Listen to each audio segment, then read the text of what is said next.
IQ का yes, compose your dream. Hello दोस्तों, क्विकैश में आपका स्वागत है। आज के वीडियो में हम लोग आधुनिक भारतीय इतिहास के अंतर्गत स्वराज पार्टी की स्थापना, साइमन कमीशन और नेहरू रिपोर्ट को देखेंगे। इससे पहले मैंने वीडियो में सारे टॉपिक करा दिया, असहयोग आंदोलन को करा दिया था। आगे के वीडियो में हम लोग सविनय अवज्ञा आंदोलन को देखेंगे। तो आप लोग चैनल को सब्सक्राइब कर लीजिएगा। यहाँ से क्वेश्चन बहुत ज़्यादा पूछे जाते हैं, जो आपका वीडियो लगातार मिलता रहे। 70 BPSC और UPPCS में मॉडर्न इंडिया से क्वेश्चन ज़्यादा आते हैं, तो इन क्वेश्चन को हमें देखना है, इसके कॉन्सेप्ट को समझना है। अगर क्वेश्चन भविष्य में आए तो गलत ना होने पाए, आप लोग चैनल को जरूर सब्सक्राइब कर लीजिएगा, बेल आइकन को प्रेस कर लीजिएगा और वीडियो कैसा लगा आप कमेंट करके जरूर बताइएगा। हम लोग शुरू करते हैं सीधे लेसन की ओर। आज के मॉडर्न इंडिया के वीडियो में सबसे पहले हम लोग स्वराज पार्टी को देखेंगे कि स्वराज पार्टी की स्थापना क्यों की गई थी और किसने किया था।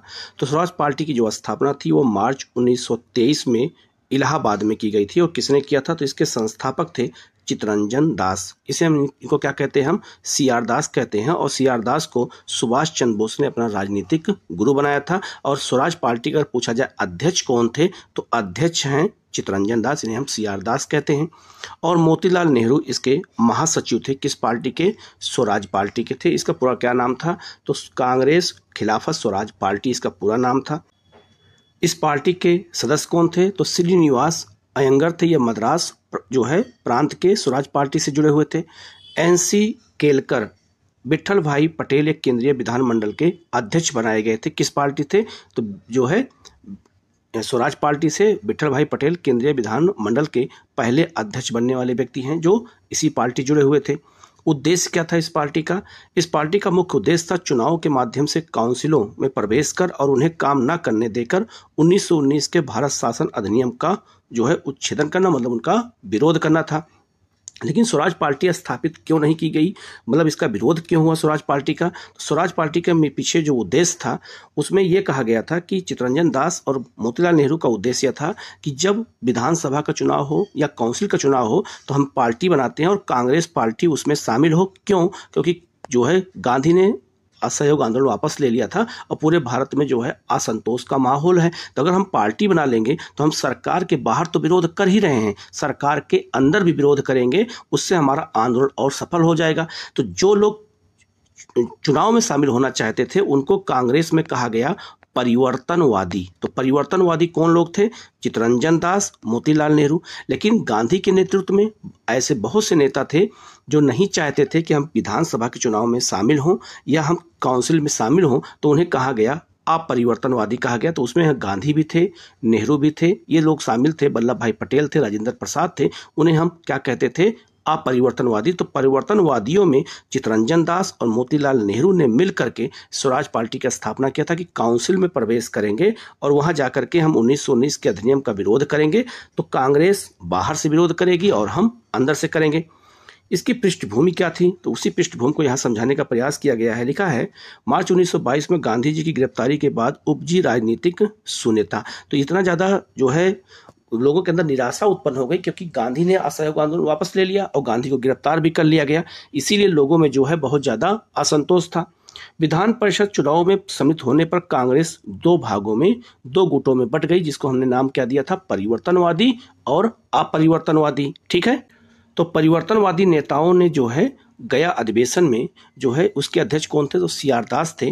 दिसंबर 1922 में इस नए कार्यक्रम से संबंध प्रस्ताव रखा कि चुनाव में सम्मिलित हुआ जाए, लेकिन इस अधिवेशन में उनके प्रस्ताव को नामंजूर कर दिया गया। तो CR दास और मोतीलाल नेहरू ने कांग्रेस पार्टी छोड़ दिया और जो है मार्च 1923 में इलाहाबाद में स्वराज पार्टी की क्या कर दी, स्थापना कर दी। तो इसकी स्थापना का उद्देश्य यही था कि चुनाव में कांग्रेस शामिल नहीं होना चाहती थी। इससे नाराज होकर CR दास और मोतीलाल नेहरू ने कांग्रेस पार्टी छोड़कर और स्वराज पार्टी बना लिया कि हम जो है चुनाव लड़ेंगे और चुनाव लड़ करके हम उस जो है जाके वहां पर विरोध करेंगे, हम कांग्रेस से अलग हो जाते हैं। तो इसे हम कहते हैं कांग्रेस का दूसरा विभाजन कहते हैं। ठीक है, अब विभाजन को रोकने का क्या प्रयास किया गया, तो सितंबर 1923 में अबुल कलाम आजाद की अध्यक्षता में दिल्ली में कांग्रेस का विशेष अधिवेशन बुलाया गया, जिसमें कांग्रेस के सदस्यों को व्यक्तिगत स्तर पर चुनाव लड़ने की स्वतंत्रता प्रदान की गई।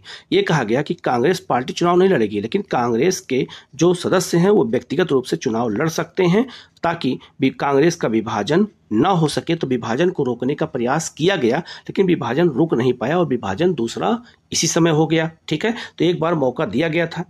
अब स्वराज पार्टी की उपलब्धता क्या है, यही क्वेश्चन आपसे मेंस में पूछा जा सकता है और पीटी में पूछा जा सकता है कि जो स्वराज पार्टी थी उसे क्या क्या उपलब्धियां मिली। पहला, प्रांतीय विधान परिषदों में मध्य प्रांत में स्पष्ट बहुमत प्राप्त हुआ। किसको?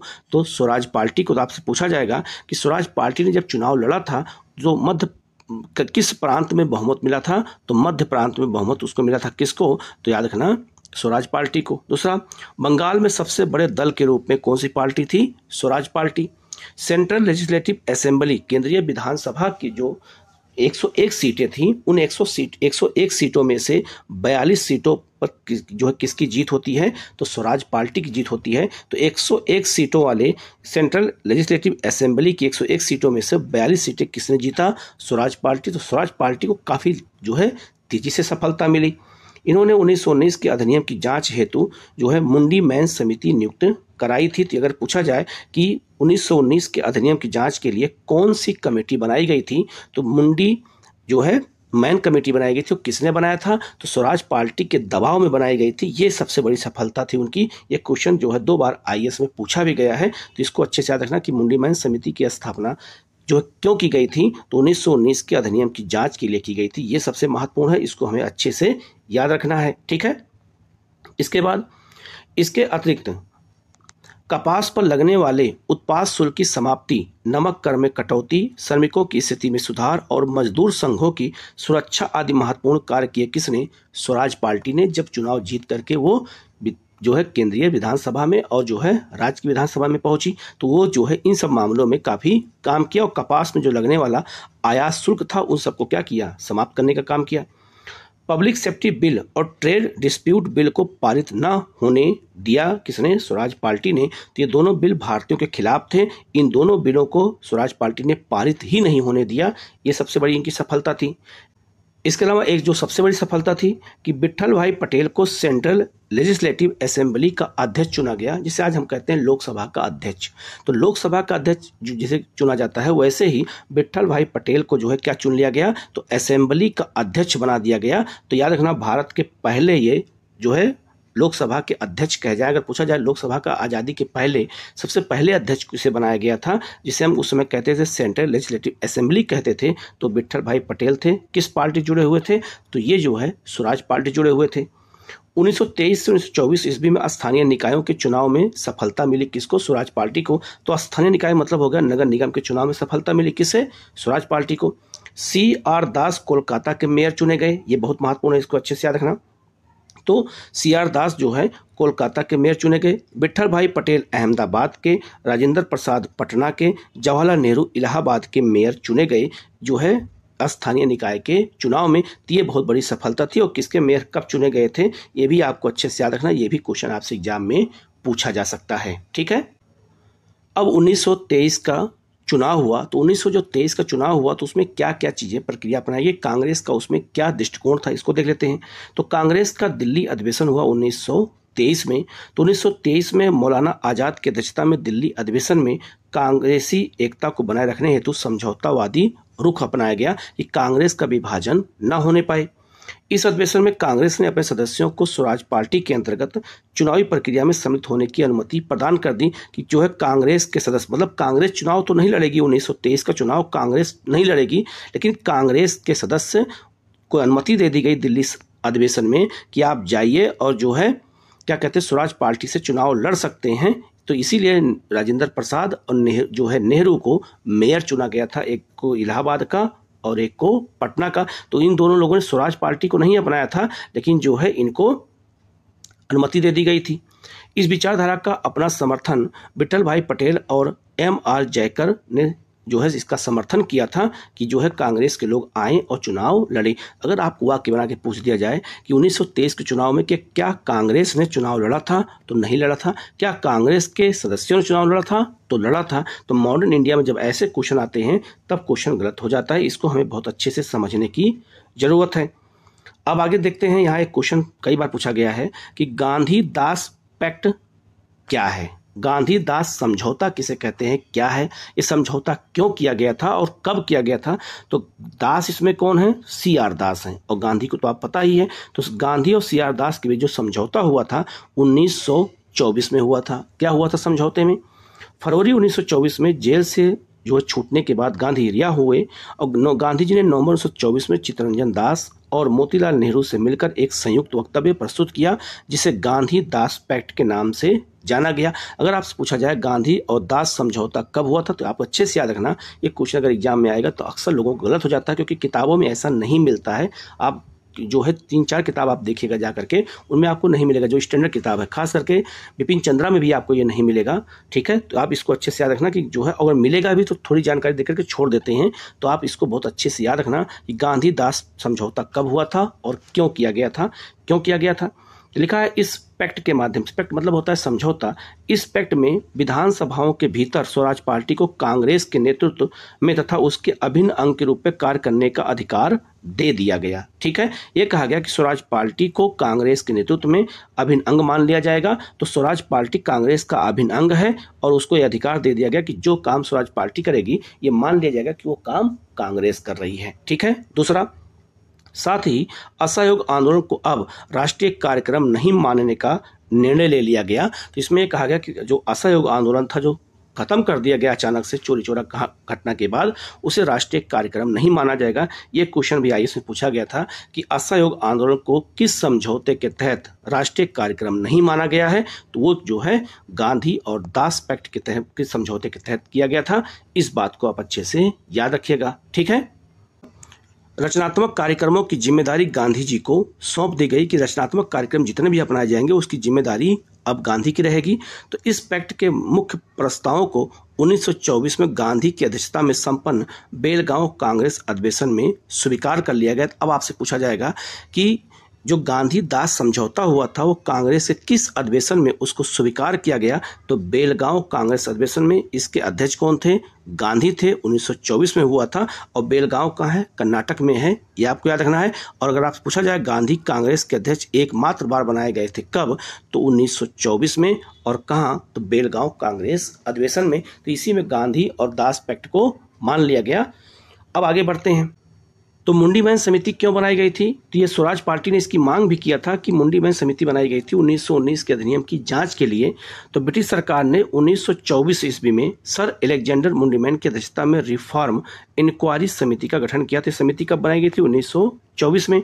इसने अपनी रिपोर्ट कब दिया, 1925 में। क्या रिपोर्ट में था कि भारत सरकार अधिनियम 1919 के तहत 1921 में लागू संविधान में द्विशासन पद्धति की समीक्षा करना चाहिए। ठीक है, ये करना जो बताया गया कि क्योंकि जो है 1919 के अधिनियम के द्वारा प्रांतों में द्वैध शासन को लागू किया गया था तो उसकी समीक्षा की जानी चाहिए। इसके अलावा भारतीय सदस्य इसमें कौन कौन थे, तो भारतीय सदस्य सर शिवा स्वामी अय्यर, RCP जो है परांजपे, तेज बहादुर सफरू, मोहम्मद अली जिन्ना और जो है विजय चंद महताब, इन लोग जो है इसमें शामिल थे। इस समिति के सदस्यों में मतभेद होने के कारण रिपोर्ट को 2 भागों में बांटा गया। अल्पमत रिपोर्ट और बहुमत रिपोर्ट 2 भागों में बांट दिया गया। और याद रखना, अगर आपसे पूछा जाए कि मुंडीमैन समिति में कौन कौन थे तो उसमें जिन्ना भी शामिल थे। यह बात याद रखना, ये क्वेश्चन एग्जाम में आया हुआ है। अब समिति 2 भागों में बट गई, एक बहुमत रिपोर्ट और एक कौन सी रिपोर्ट, एक आपका अल्पमत रिपोर्ट। तो बहुमत रिपोर्ट में क्या कहा गया, यह रिपोर्ट अधिकारियों और राजभक्तों द्वारा तैयार की गई थी। इसका मानना था कि द्विशासन पद्धति को अभी पर्याप्त समय नहीं मिला है, अतः उन्होंने केवल छोटे मोटे बदलाव की अनुशंसा की। मतलब यह हुआ कि जो बहुमत वाले लोग थे उनका कहना यह था कि जो द्विशासन पद्धति है इसको समाप्त ना किया जाए। अल्पमत रिपोर्ट का क्या कहना था, इस रिपोर्ट को गैर शासकीय भारतीय सदस्यों द्वारा तैयार किया गया था। इनका मानना था कि 1919 का भारत शासन अधिनियम अपने लक्ष्य को प्राप्त करने में असफल सिद्ध हो गया है, इसलिए द्विशासन पद्धति को क्या किया जाए, समाप्त कर दिया जाए। दोनों रिपोर्टों द्वारा संयुक्त रूप से शाही आयोग रॉयल कमीशन की नियुक्ति की सिफारिश की गई। तो याद रखना, पूछा जाए कि दोनों समितियों को, दोनों रिपोर्ट को मिला करके कौन समिति बनाई गई थी, तो शाही समिति बनाई गई थी। और आजकल ऐसे ही जब क्वेश्चन एग्जाम में पूछते हैं तो क्वेश्चन गलत हो जाता है क्योंकि हम बहुत डिटेल में जब चीज़ों को नहीं पढ़ते हैं। तो ऐसे जब आयोग के बारे में पूछता है तो हमारे जो है क्या कहते हैं वो क्वेश्चन हमारे जो है बाहर हो जाते हैं, हमसे गलत हो जाते हैं। तो इसीलिए इनको बहुत अच्छे से वीडियो को देखना, कहीं कोई डाउट हो तो आप पूछना। इसका सारा पीडीएफ मैं एक साथ आप लोगों को टेलीग्राम पे उपलब्ध करा दूंगा, ठीक है। अब हम लोग साइमन कमीशन के बारे में देखेंगे कि साइमन कमीशन भारत आया था। तो साइमन कमीशन भारत कब आया? तो 1927 में आया था। इससे आना था 1929 में आना था, लेकिन 27 में 2 साल पहले आ गया। क्यों आया? साइमन कमीशन भारत आया ही क्यों? और साइमन कमीशन भारत अगर आया है तो साइमन कमीशन का विरोध पूरे भारत के हर पार्टियों ने क्यों किया है, इसके बारे में हमें अच्छे से यहाँ पर देखना है। और साइमन कमीशन ने अपनी रिपोर्ट दिया था, तो रिपोर्ट में क्या कहा था, उसके क्या क्या प्रावधान थे, इन सब के बारे में हमें यहाँ पर डिटेल में इसको देखना है, ठीक है। एक बार आप डिटेल में जब पढ़ लेंगे तो आपको चीज़ें हमेशा के लिए याद रहेंगी और आपके क्वेश्चन गलत नहीं होने पाएंगे, ठीक है। पहला क्या था? पृष्ठभूमि की बात करते हैं अगर हम परिचय, तो 1919 के भारत शासन अधिनियम में 10 वर्षों के पश्चात अधिनियम की समीक्षा हेतु एक आयोग के गठन का प्रावधान था। इसमें यह कहा गया था 1919 के अधिनियम में, उसमें नियम था 84। नियम 84 के तहत यह कहा गया था कि 1919 के अधिनियम की समीक्षा के लिए 10 वर्ष के बाद एक आयोग बनाया जाएगा। वो आयोग इसकी समीक्षा करेगा कि क्या ये अपने लक्ष्य को प्राप्त कर पाया है या नहीं कर पाया है। अगर नहीं कर पाया है तो क्या सुधार किया जाए। और इसी साइमन कमीशन की रिपोर्ट पर ही गोलमेज सम्मेलन बुलाया गया था और फिर 1935 का अधिनियम तैयार किया गया था।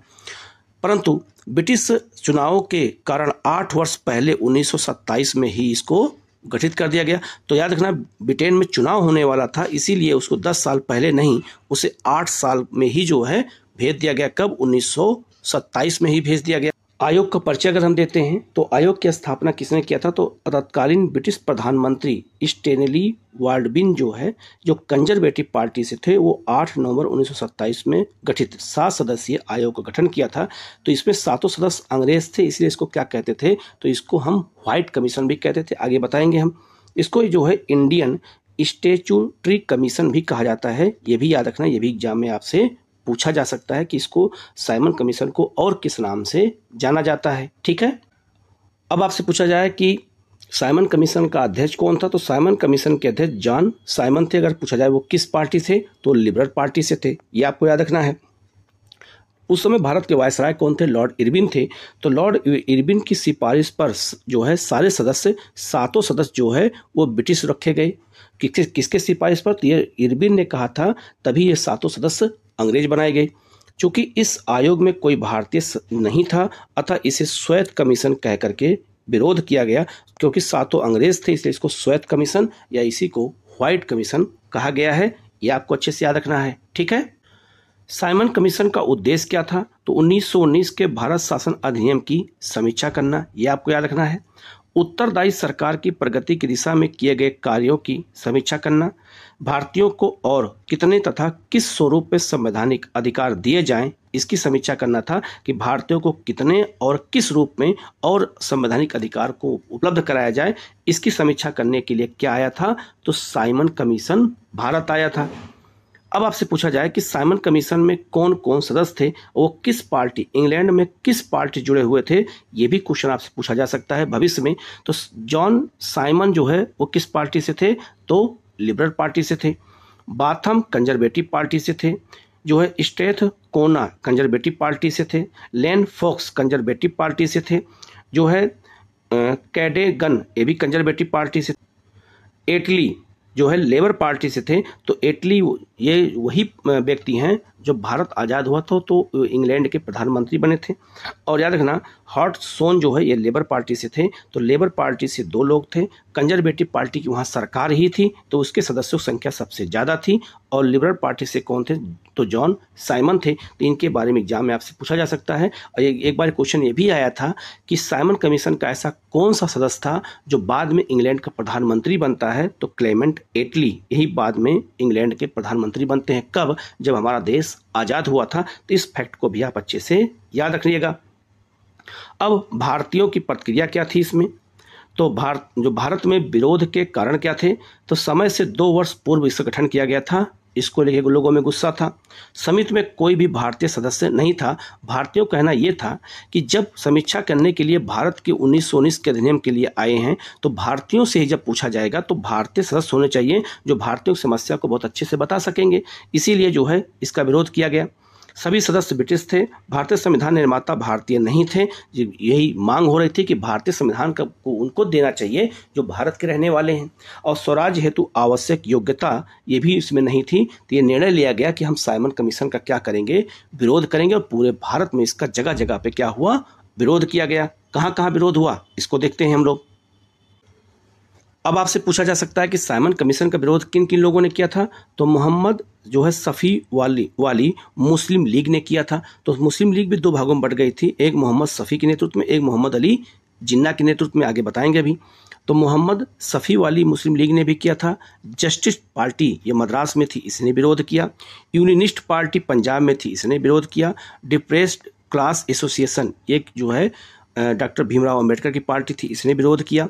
अखिल भारतीय छुआछूत संगठन के अलावा कांग्रेस, जिन्ना गुट वाली मुस्लिम लीग, तो देखो यहाँ जिन्ना गुट वाला मुस्लिम लीग भी है, हिंदू महासभा, किसान मजदूर पार्टी जो है, कम्युनिस्ट पार्टी आदि जो साइमन कमीशन का क्या किया, विरोध किया। तो सब लोगों ने विरोध किया क्योंकि इसमें कोई भारतीय नहीं था। ये लोगों ने मांग किया था कि इसमें कोई भारतीय होना चाहिए।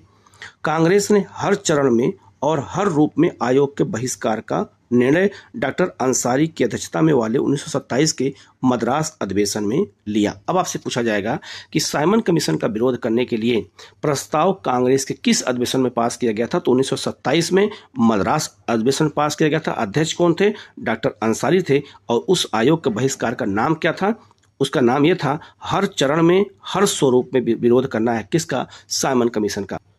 अगर आपसे पूछा जाए कि कांग्रेस ने किसका विरोध करने के लिए हर चरण में हर स्वरूप में विरोध करने का निर्णय लिया था, तो वो साइमन कमीशन का लिया था। 3 फरवरी 1928 को आयोग जो है बम्बई पहुंचा और जो है साइमन गो बैक के नारे लगाए गए, काले झंडे दिखाए गए और हड़ताल का आयोजन किया गया साइमन कमीशन के विरोध में।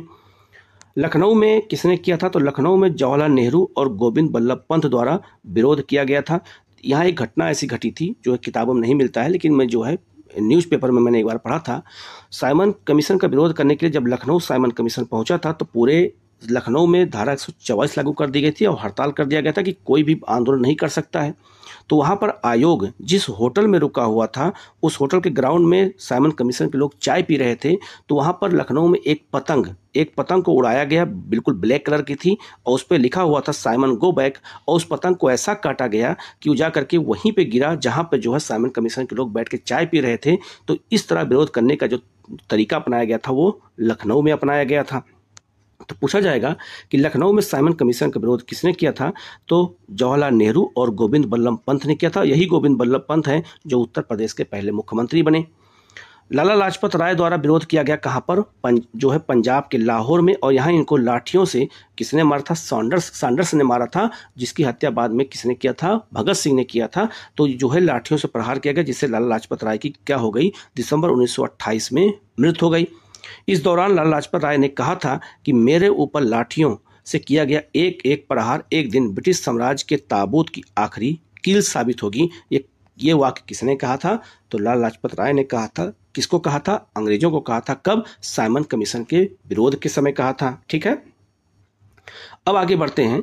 साइमन कमीशन का जो है कि सिफारिशें क्या क्या थी, तो उसने क्या क्या सिफारिश किया। पहले क्या सिफारिश किया, द्वैध शासन को समाप्त करने और प्रांतों को स्वायत्तता सौंपने की सिफारिश किया। उसने कहा कि जो 1919 के अधिनियम के द्वारा प्रांतों में द्वैध शासन को लागू किया गया है, इसको समाप्त किया जाए और जो प्रांत हैं उनको स्वायत्त कर दिया जाए, उनको निर्णय लेने के लिए कर दिया जाए। और इसीलिए 1935 के अधिनियम में द्वैध शासन को समाप्त कर दिया गया था प्रांतों में और प्रांतों की स्वायत्तता को अपनाया गया था। दूसरा, गवर्नर जनरल और गवर्नरों के अधिकारों को बढ़ाने का सुझाव दिया गया था। किसने दिया था, साइमन कमीशन ने। तो आपको इसको अच्छे से याद रखना, ये क्वेश्चन एग्जाम में आपसे पूछा जाएगा, ऐसे ही डिटेल में इसको हमें अच्छे से समझना है।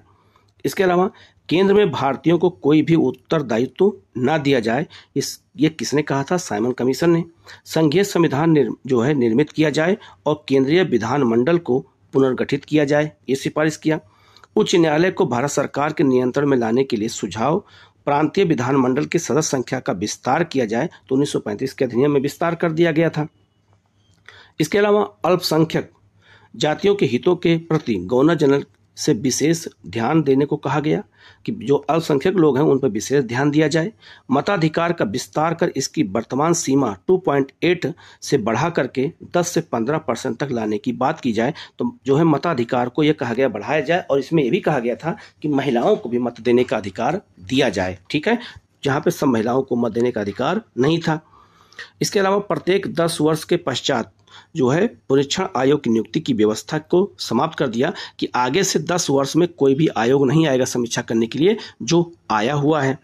केंद्रीय विधानमंडल का पुनर्गठन करने, बर्मा को भारत से अलग करने। तो बर्मा को भारत से अलग करने का सिफारिश किसने किया था, जिसे आज म्यांमार कहते हैं, साइमन कमीशन ने। और 1935 के अधिनियम के द्वारा बर्मा को भारत से क्या किया गया, अलग भी कर दिया गया। इसके अलावा सिंध को बंबई से अलग करके एक नया प्रांत बनाया जाए। तो 1935 के अधिनियम के द्वारा सिंध को अलग प्रांत बनाया गया। उड़ीसा को अलग करके अलग प्रांत बनाया जाए। तो बिहार और उड़ीसा पहले एक थे, तो बिहार और उड़ीसा को अलग करने का निर्णय लिया गया। तो इसीलिए 1935 के अधिनियम द्वारा उड़ीसा को अलग प्रांत बनाया गया। सेना के भारतीयकरण करने और भारत परिषद को बनाए रखने हेतु उसके अधिकारों में कमी करने की सिफारिश साइमन कमीशन ने की। तो ये सारी सिफारिशें किसने किया था, साइमन कमीशन ने किया था। इस रिपोर्ट में स्वराज के बारे में एक शब्द भी नहीं कहा गया था, बल्कि भारतीयों को उत्तरदायी शासन हेतु अयोग्य करार दे दिया गया। ये कहा गया कि भारतीय जो है उत्तरदायित्व तो नहीं है, वो ये काम नहीं कर सकते हैं। इसके अलावा परिणाम स्वरूप उपजे विरोध से विभिन्न दलों ने पारस्परिक मतभेद कम हुए और सभी ने अवज्ञा आंदोलन हेतु सशक्त आधार तैयार हो गया। तो सभी भारतीयों ने इसका विरोध किया कि साइमन कमीशन का हम विरोध करते हैं और साइमन कमीशन को हम नहीं अपनाएंगे, ठीक है। अब हम लोग आगे बढ़ते हैं, नेहरू रिपोर्ट की बात करेंगे कि नेहरू रिपोर्ट कब आई थी। तो 1928 में। और नेहरू रिपोर्ट में नेहरू कौन थे, तो मोतीलाल नेहरू थे। और नेहरू रिपोर्ट क्यों लाई गई थी, कारण क्या था कि भारत सचिव तो उस समय थे लॉर्ड बर्केनहेड थे, ठीक है। और भारतीयों ने साइमन कमीशन का विरोध किया था। तो भारत सचिव बर्केनहेड ने भारतीयों को चुनौती दिया कि अगर आप लोग ऐसा संविधान बनाओ जो सबको मान्य हो, जितने भी पार्टियां भारत की हैं, अगर सारी पार्टियां आपके बनाए गए संविधान को मान जाती हैं, तो मैं साइमन कमीशन की रिपोर्ट को खारिज कर दूंगा और आपकी जो रिपोर्ट होगी उस पर गोलमेज सम्मेलन बुलाया जाए। तो भारतीयों ने उस चुनौती को क्या किया, स्वीकार कर लिया और सब पार्टियों ने मिल करके नेहरू रिपोर्ट बनाई थी। लेकिन बाद में जो है जिन्ना ने इस रिपोर्ट को मानने से इनकार कर दिया और उन्होंने नेहरू रिपोर्ट के विरोध में 14 सूत्री फार्मूला दे दिया और अंग्रेजों को मौका मिल गया और उन्होंने साइमन कमीशन के आधार पर रिपोर्ट जो है आगे पेश कर दिया और गोलमेज सम्मेलन को बुला लिया। तो परिचय अगर हम देखते हैं नेहरू रिपोर्ट के लिए, तो लिखा गया है कि भारत सचिव लॉर्ड बर्केनहेड ने 24 नवंबर 1927 को भारतीयों को चुनौती दी कि वह स्वयं अपने लिए ऐसा संविधान तैयार करें जो सर्वमान्य हो। अगर सबको मान्य हो जाएगा तो मैं साइमन कमीशन की रिपोर्ट को खारिज कर दूंगा। क्यों, क्योंकि साइमन कमीशन का विरोध भारतीय कर रहे थे। कांग्रेस ने चुनौती स्वीकार करते हुए 28 फरवरी 1928 को दिल्ली में सर्वदलीय सम्मेलन बुलाया, जिसमें 29 पार्टियों ने भाग लिया। तो दिल्ली में जब बैठक बुलाई गई तो उसमें 29 पार्टियां शामिल हुई, लेकिन इसमें कोई निर्णय नहीं हो पाया। फिर अगली बैठक कब होती है, दूसरी बैठक, तो मई 1928 में बंबई में डॉक्टर अंसारी की अध्यक्षता में दूसरा सर्वदलीय सम्मेलन बुलाया गया, आयोजित किया गया, जिसमें मोतीलाल नेहरू की अध्यक्षता में एक कमेटी का गठन किया गया, जिसे भारत के संविधान का एक मसौदा या प्रारूप तैयार करना था। तो नेहरू रिपोर्ट अगर पूछा जाए कि नेहरू रिपोर्ट में नेहरू कौन है, तो मोतीलाल नेहरू हैं, याद रखना है। और पूछा जाएगा कि नेहरू रिपोर्ट किस बैठक में जो है निर्णय लिया गया था, कहाँ निर्णय लिया गया था, तो बंबई में। अध्यक्ष कौन थे, डॉक्टर अंसारी। कब, 1928 में। ये सारी फैक्ट को आप अच्छे से याद रखना, यहीं से क्वेश्चन आपसे पुटअप होंगे। अब आपसे पूछा जाएगा नेहरू रिपोर्ट में कितने व्यक्ति थे, तो नेहरू रिपोर्ट में 10 थे, साइमन कमीशन में 7 थे। तो पंडित मोतीलाल नेहरू साइमन कमीशन के अध्यक्ष थे, इसीलिए इसका नाम पड़ गया नेहरू रिपोर्ट। जवाहरलाल नेहरू इस बीच में शामिल थे, वो इस जो है नेहरू कमेटी के सचिव थे, ये बात याद रखना। आपसे पूछा जाएगा कि क्या नेहरू रिपोर्ट में जवाहरलाल नेहरू भी शामिल थे, हाँ शामिल थे, उन्हें सचिव बनाया गया था। तेज बहादुर सप्रू लिबरल फेडरेशन पार्टी से थे। NM जोशी लेबर पार्टी से थे भारत के। सुभाष चंद्र बोस कांग्रेस की पार्टी थे, तो सुभाष चंद्र बोस को भी शामिल किया गया था नेहरू रिपोर्ट में।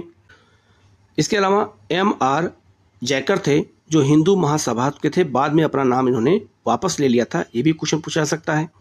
अली इमाम मुस्लिम लीग से थे, शोएब कुरैशी मुस्लिम लीग से थे। तो मुस्लिम लीग से नेहरू रिपोर्ट में 2 सदस्य थे, दोनों को नाम याद रखना, ये भी पूछा जा सकता है। मंगल सिंह सिंध प्रांत के थे, ये सिखों से जुड़े हुए थे। और जो है जीपी प्रधान, ये गैर ब्राह्मण थे, इनको शामिल किया गया किसमें, नेहरू रिपोर्ट में। तो नेहरू रिपोर्ट में सदस्य कौन कौन है, ये भी क्वेश्चन एग्जाम में आपसे पूछा जा सकता है। अब नेहरू रिपोर्ट ने क्या क्या सिफारिश किया, तो लिखा है, ये क्वेश्चन आपसे पूछा जाएगा कि कौन कौन सिफारिश हुई है। तो मोतीलाल नेहरू और तेज बहादुर सप्रू द्वारा रिपोर्ट का प्रारूप किया गया, इसमें जो है जिसे 10 अगस्त 1928 को प्रस्तुत किया गया।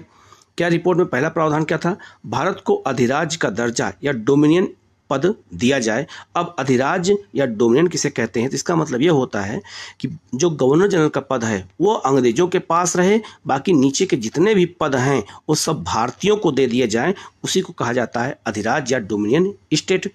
भारत एक संघ होगा, नेहरू रिपोर्ट में कहा गया कि भारत एक संघ होगा जिसके अधीन केंद्र में द्विसदनीय विधानमंडल होगा। जिसे द्विसदन मतलब जैसे आज लोकसभा राज्यसभा कहते हैं, तो ये कहा गया कि 2 सदन बनाया जाए।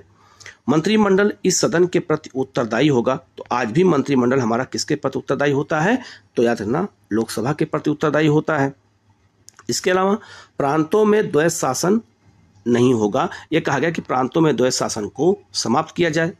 गवर्नर जनरल केवल संवैधानिक प्रमुख होगा जिसकी शक्तियां ब्रिटिश शाही ताज के समान होंगी, मतलब संवैधानिक पद होगा, नाम मात्र का पद होगा। आप सारा काम नहीं कर सकते हो, सारा काम किसको दिया जाए, भारतीयों को दिया जाए। सांप्रदायिक निर्वाचन पद्धति नहीं होगी, तो जो मुसलमानों, सिखों को, ईसाइयों को सांप्रदायिक निर्वाचन पद्धति दिया गया, जिसे हम पृथक निर्वाचन व्यवस्था कहते हैं, वो दे दिया गया है, उसे समाप्त किया जाए।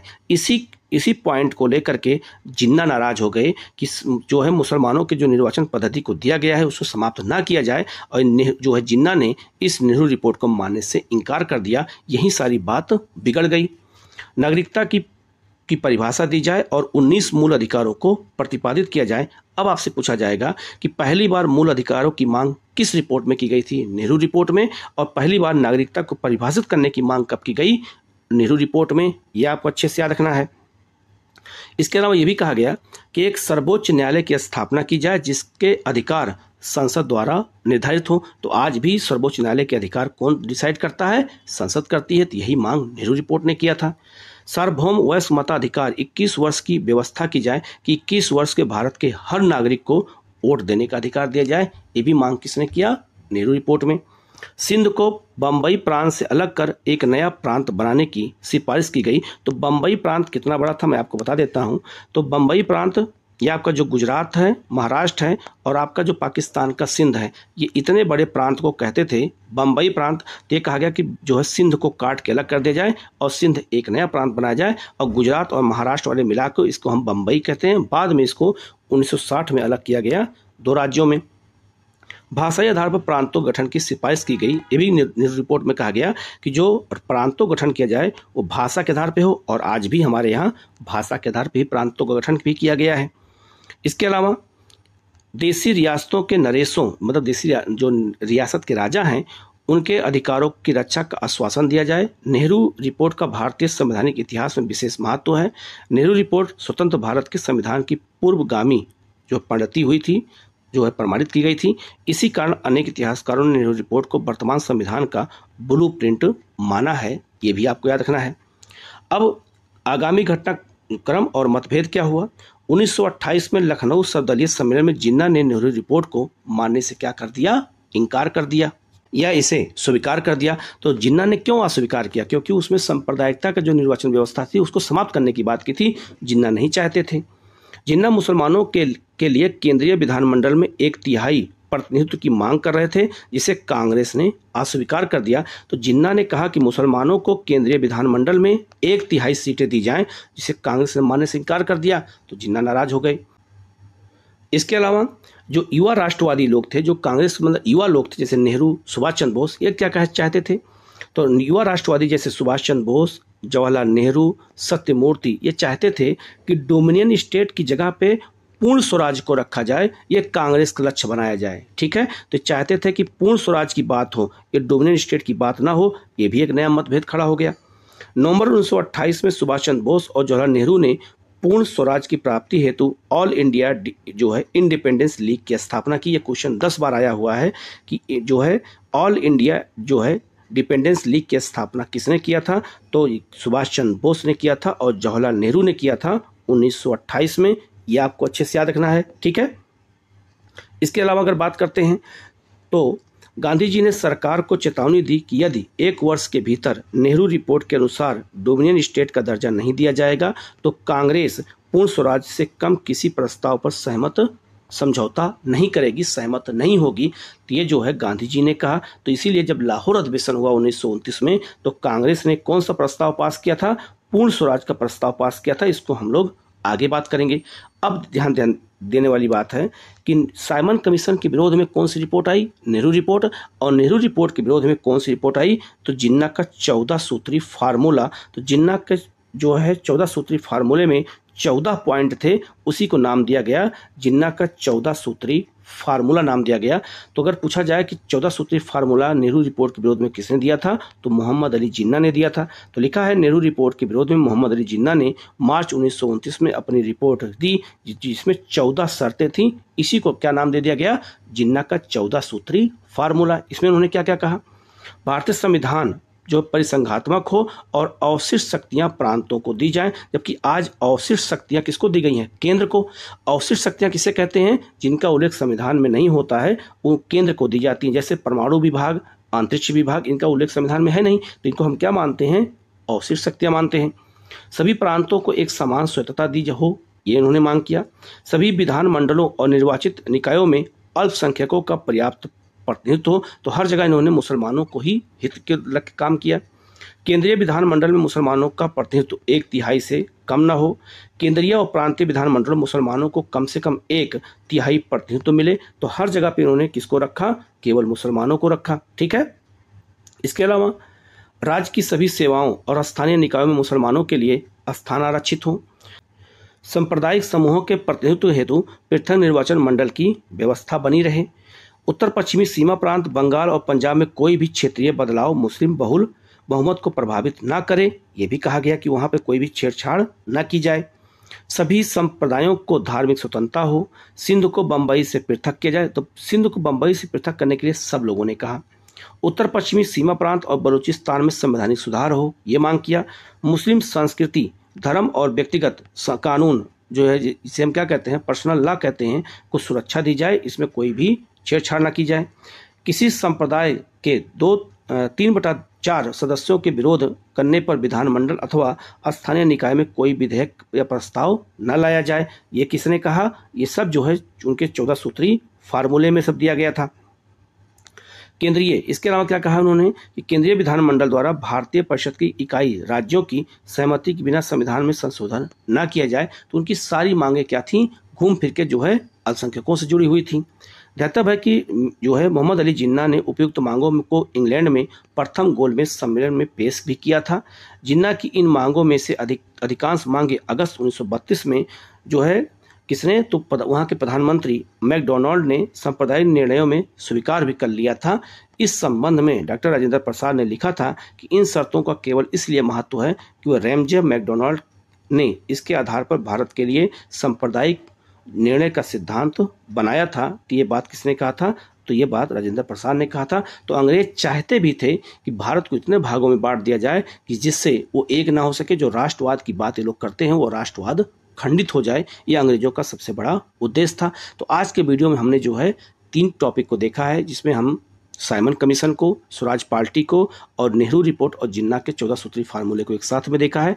वीडियो कैसा लगा आप कमेंट करके जरूर बताइएगा। इसी तरह की वीडियो और लगातार मिलता रहे तो आप चैनल को सब्सक्राइब कर लीजिएगा, बेल आइकन को प्रेस कर लीजिएगा, जिससे इस तरह क्लास आपको लगातार मिलती रहे। Okay, thank you.